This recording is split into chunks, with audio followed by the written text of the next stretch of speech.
we'll be having a selfie picture together with Mayor Agay and December Avenue.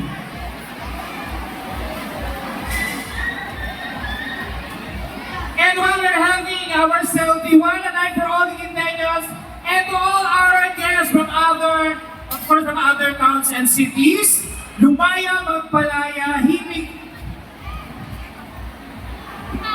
himig-sikan para sa kalayaan. Sabi nga ni Mayor Agay, at ang December Avenue, sa huling sandali, palayain ang pusong di mapigil.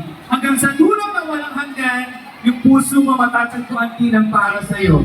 Maraming salamat po sa inyong lahat. This has been your host, I'm Willie. It's WWD-LWD. Umagay kaya na po!